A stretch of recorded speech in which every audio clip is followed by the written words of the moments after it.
Assalamualaikum warahmatullahi wabarakatuh. Beberapa hari lalu eh, saya murojaah atau istilahnya menderes kitab hadis Sahih Bukhari, dan saya menemukan suatu hadis yang istilahnya bisa menyentuh hati tentang bagaimana suka dukanya menjadi orang Ansor. Dan sebagian hikmah yang bisa diambil dari hadis ini adalah bagaimana kita bisa mempertahankan mental sebagai pejuang, mental sebagai penolong, mental memberi, jangan sampai turun menjadi mental pengemis.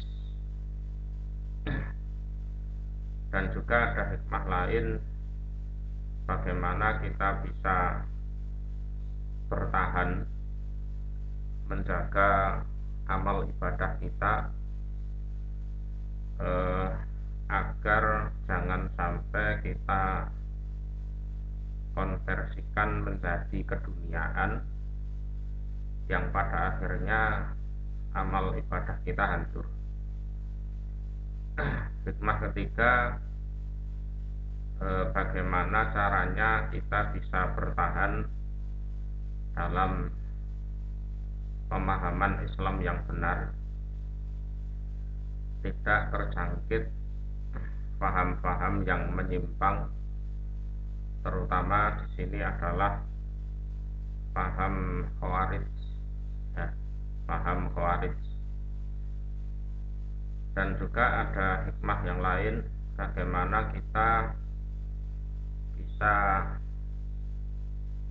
terhindar dari sifat buruk, yaitu sifat kikir ataupun bakhil, kikir bakhil dalam kehidupan, yang pada akhirnya orang kikir itu dekat dengan neraka, dekat dengan neraka.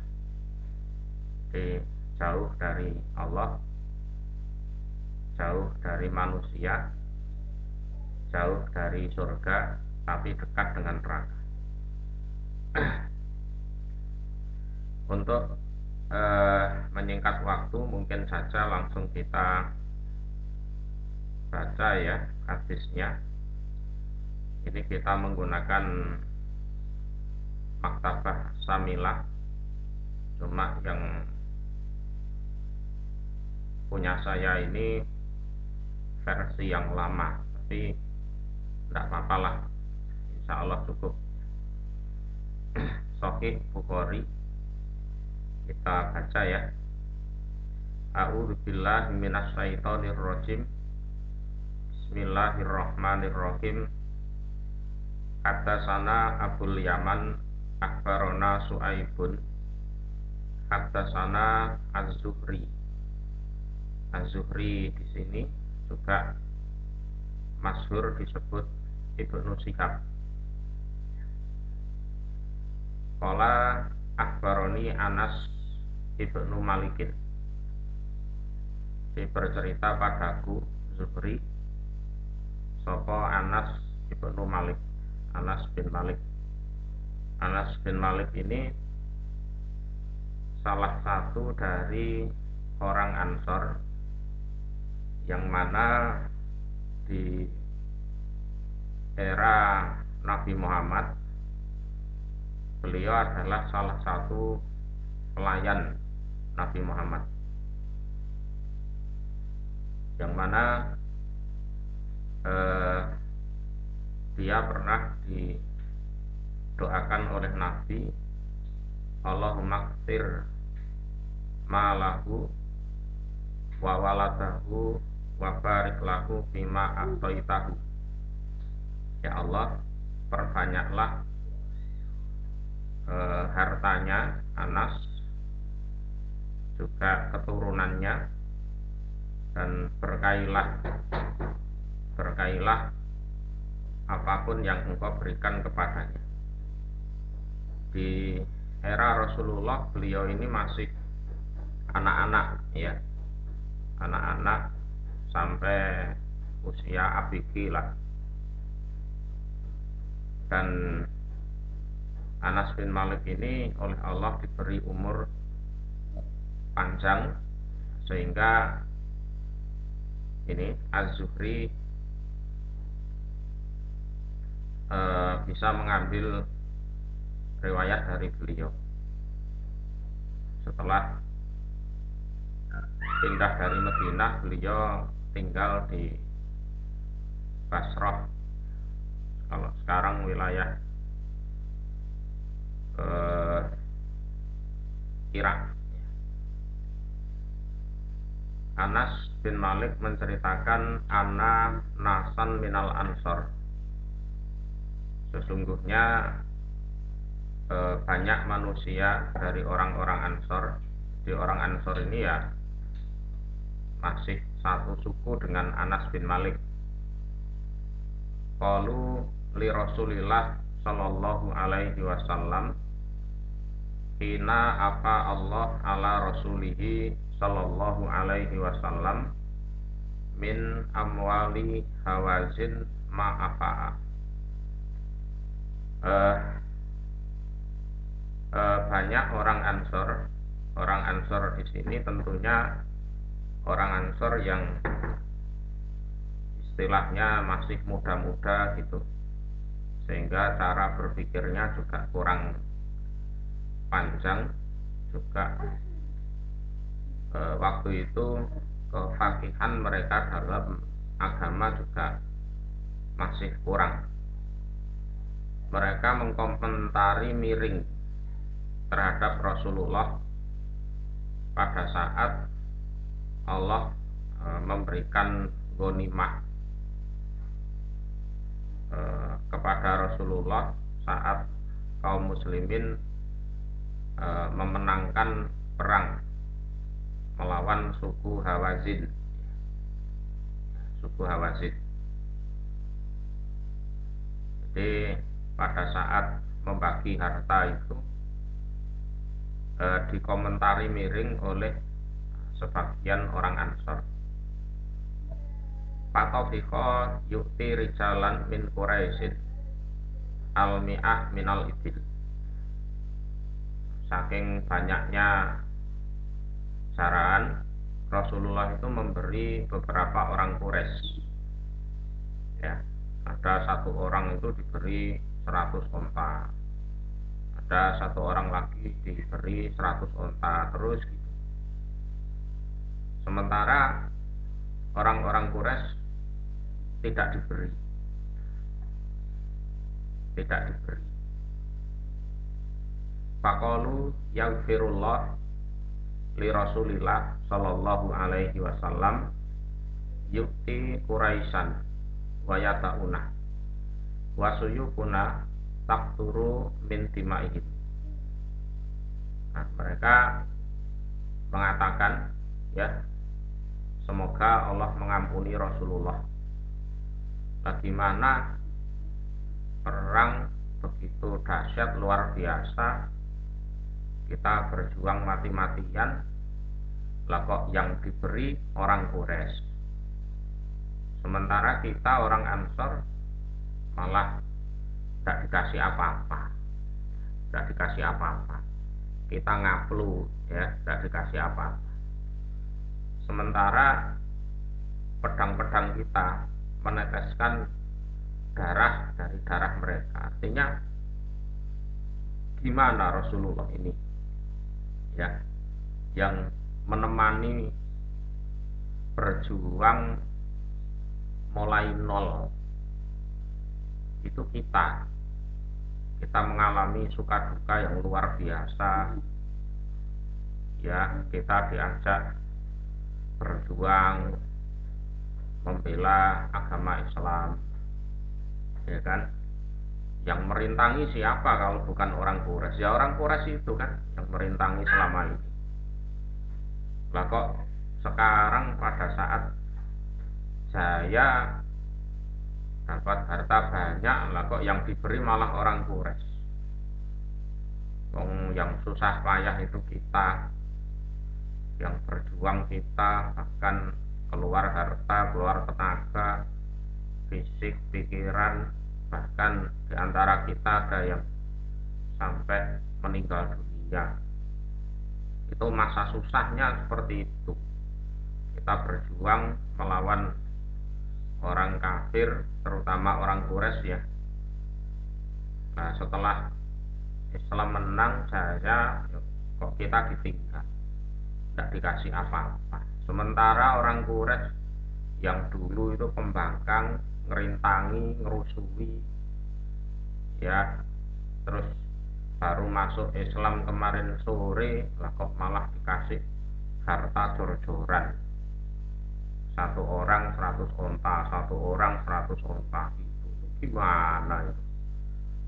Wah, ya sudahlah, semoga Allah mengampuni Rasulullah, gitu.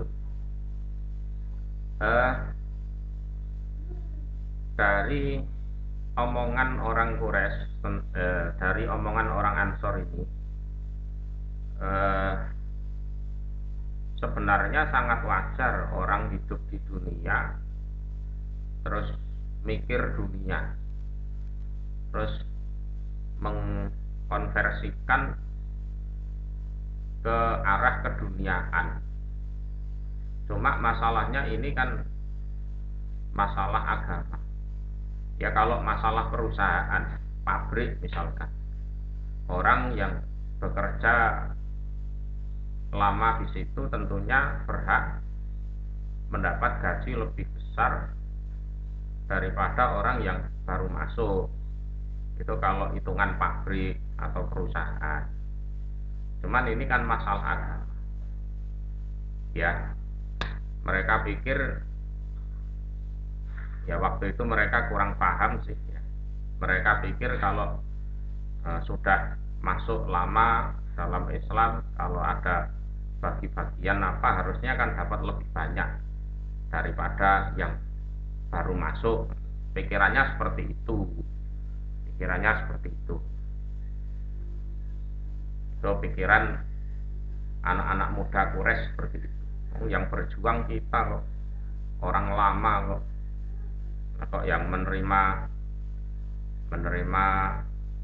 pemberian bonus dan macam-macam malah orang-orang baru. Qala Anas, lalu Anas bin Malik menceritakan fakut bisa Rasulullah Shallallahu Alaihi Wasallam bimaqalatihim. Terus Rasulullah dikasih tahu tentang komentar miringnya sebagian orang Ansor itu. Fa'arsala ilal Ansor fajama'ahum fi kubbatin min adam. Lalu Rasulullah mengutus seseorang untuk mengumpulkan orang-orang Ansor. Ini tolong orang-orang Ansor disuruh ke sini semua, ya. Lalu dikumpulkan di suatu kubah dari kulit, fi kubatin min adam. Walam yat'u ma'ahum ahadan ghairahu, dan undangan itu khusus orang Ansor saja. Jadi yang bukan Ansor tidak diundang di situ. Falamma ijtama'u ja'ahum Rasulullah sallallahu alaihi wasallam faqal maka nahafisun balagoni angkum. Setelah mereka kumpul semua, Rasulullah mendatangi mereka dan mengatakan, ini kok ada komentar-komentar miring dari kalian terhadap aku. Ya, katanya aku pilih kasih, katanya eh, yaghfirullah li Rasulillah dan lain-lain. Ini apa benar kabar seperti itu? Qala lahu fuqahahum. Lalu orang-orang Ansor yang faqih, yang sudah sepuh-sepuh, yang pemahaman agamanya bagus, mereka mengatakan ama dawu aroina ya Rasulullah falam yakulu sayna. Begini Rasul, untuk yang pinter-pinter dari kalangan orang Ansor, walaupun terlihat pembagian jenengan itu tidak adil, orang-orang lama malah tidak dikasih, orang-orang baru malah dikasih. Untuk yang pinter-pinter Rasul, yang sudah sepuh-sepuh, sudah baik pemahaman agamanya, mereka enggak komentar apa-apa kok Rasul. Mereka diam saja. Wa amma unasun minna hadisatun asnanuhum faqalu yaghfirullah li Rasulillah sallallahu alaihi wasallam yukti Quraisyan wa yatruku al-ansar. Tapi yang muda-muda itu loh Rasul, orang-orang Ansor yang masih muda, mereka mengatakan, semoga Rasulullah diampuni oleh Allah lah. Nah, ya, gimana pembagiannya kok itu? Orang-orang Quraisy yang dulu merintangi kita, memerangi kita, nah kok baru kemarin masuk Islam, nah sudah dikasih harta banyak. Nah, terus kita yang berjuang sejak nol, sejak awal, suka duka kita mengiringi Rasulullah, lah kok malah tidak dikasih.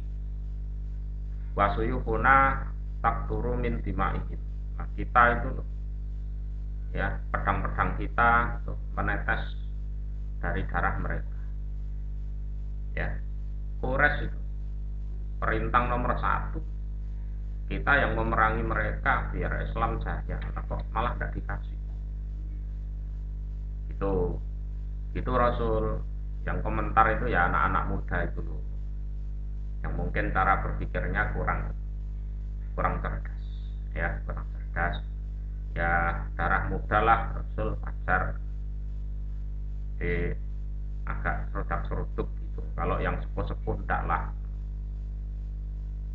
Faqala Rasulullah sallallahu alaihi wasallam, ini uti rijalan hadisun ahduhum bikubrin. Ya, memang yang aku beri adalah orang-orang yang baru mentas dari kekafiran. Jadi baru masuk Islam, di situ baru mentas dari kekafiran. Ya, harapannya dengan diberi onta 100, mereka itu simpatik, nyaman di dalam agama Islam, enak ya, jadi orang Islam baru masuk kemarin aja sudah dapat onta, sudah dapat kambing dan lain-lain. Ya, kasihan mereka nanti kalau baru saja masuk Islam terus murtad lagi, ya, keluar lagi murtad.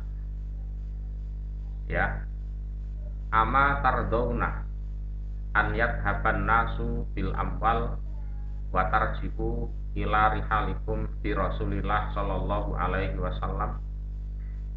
Ya, apakah kira-kira kalian ridho apabila manusia selain orang Ansor, terutama orang Quraisy, pergi dengan membawa harta, sementara kalian pulang ke rumah kalian ke Madinah dengan membawa Rasulullah?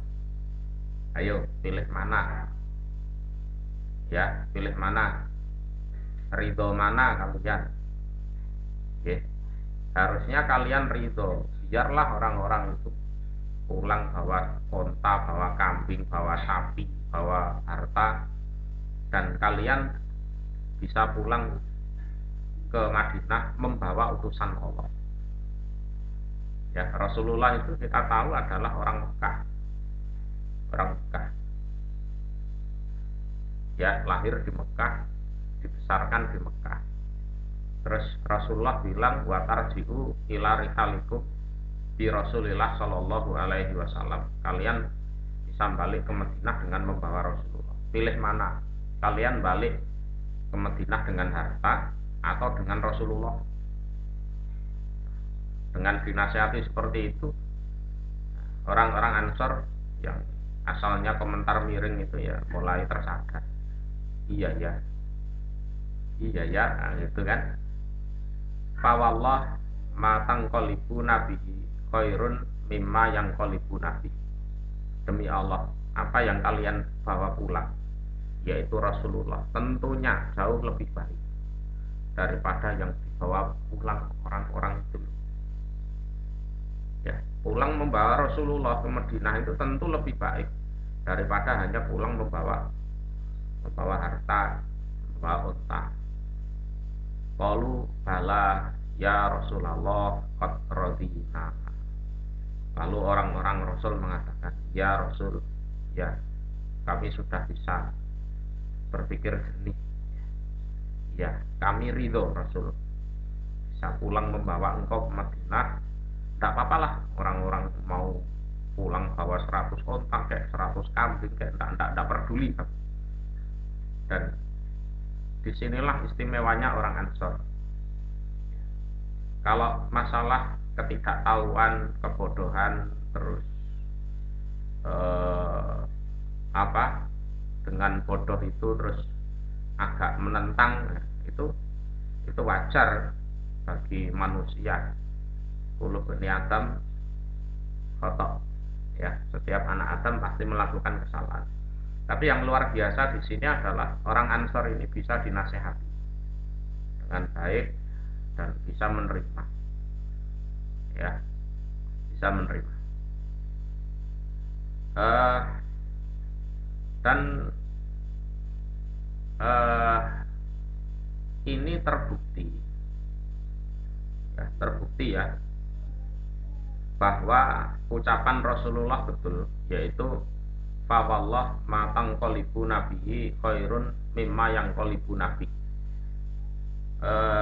Rasulullah kembali ke Madinah, hidup di Madinah, kemudian meninggal dimakamkan di Madinah.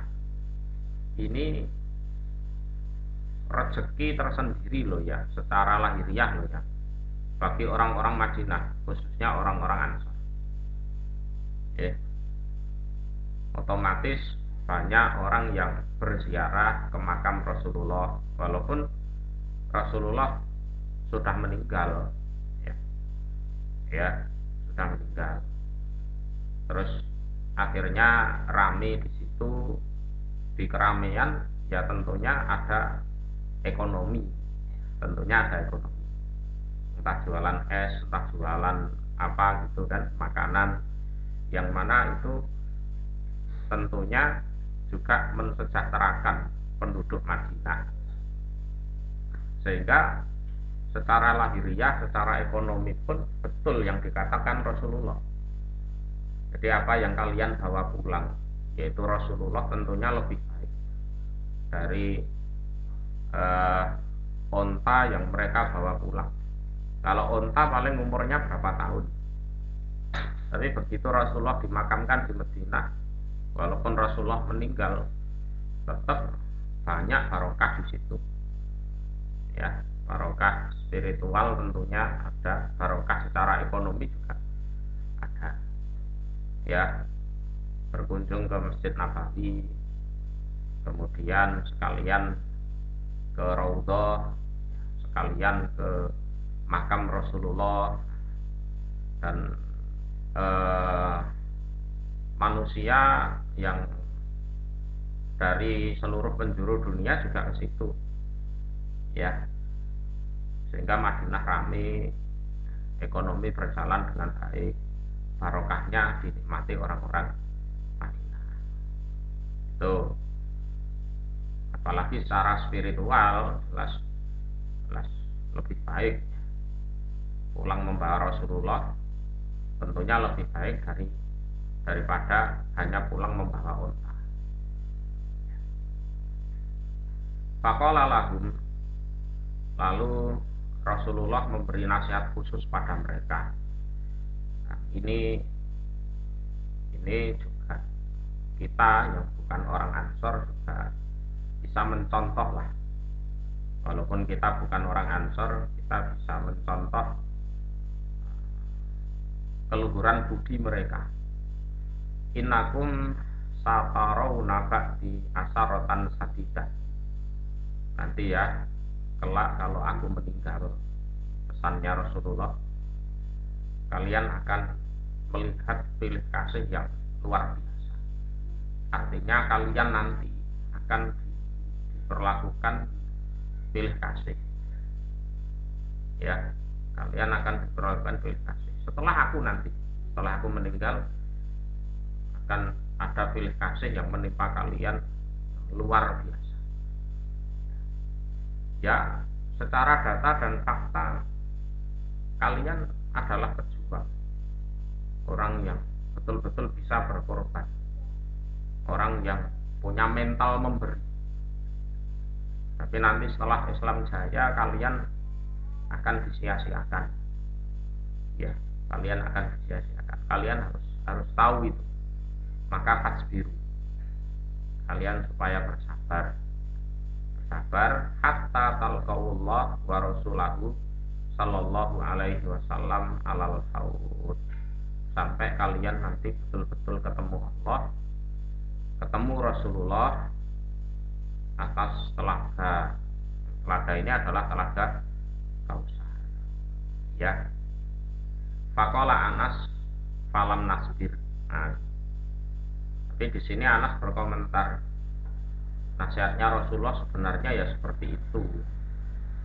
Cuman kami orang-orang Ansor banyak yang nggak bisa sabar. Ya memang diperlakukan habis manis sepah dibuang itu memang menyakitkan. Memang menyakitkan. Lah Anas ini, kalau Anas sih ya insya Allah sabar lah. Cuman mungkin beliau mengkomentari sebagian orang-orang Ansor, mungkin anaknya orang Ansor, maksudnya anaknya, cucunya, cicitnya itu kurang bisa sabar. Ya, jadi inilah cara berpikir kenabian, bagaimana Nabi menjaga mentalnya orang Ansor. Ya, menjaga mentalnya orang Ansor. Kalian itu berjuang, kalian itu bisa berkorban, kalian itu punya mental memberi. Ya, jangan turun pangkat menjadi mental pengemis. Ini satu. Jadi al yadul ulya khairun minal yadis sufla. Jadi tangan yang atas itu tentunya lebih baik daripada tangan yang di bawah. Yang kedua, Rasulullah menasihati orang Ansor agar bisa menjaga amal ibadahnya. Jadi dalam memperlakukan amal ibadah itu, selain kita beramal yang banyak, kita juga harus bisa menjaga amal tersebut agar tidak rusak. Ya, ini ngamal yang banyak iya, terus menjaga amal yang sudah ada jangan sampai rusak. Jangan sampai orang Ansor ini mengkonversikan amalan-amalan yang seharusnya itu untuk agama, untuk bekal di akhirat nanti, jangan sampai menjadi hanya sekedar amalan dunia. Aku mlebu Islam, masuk Islam paling dulu, nah, harusnya kalau ada apa-apa aku dapat banyak. Nah, itu kan namanya lupa niat, salah niat. Dulu masih miskin, masih dalam keadaan payah, susah, bisa karena Allah. Nah, setelah Islam jaya, kaya, lah kok malah malah salah niat, malah mencari keduniaan, nggih, malah mencari keduniaan. Nah, beda dengan cara berpikirnya orang Khawarij. Kalau orang Khawarij itu eh, mentalnya mental pengemis memang, ya maunya pejuang itu ya dapat banyak, yang baru masuk Islam dapatnya sedikit, nah gitu kan, kalau perlu nggak usah dikasih.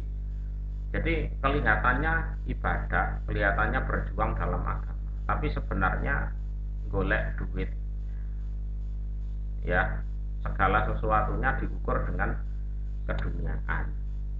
Nah ini kisah tentang Khawarij ini nanti kita bahas tentang kisah Dzul Khuwaisirah, ya.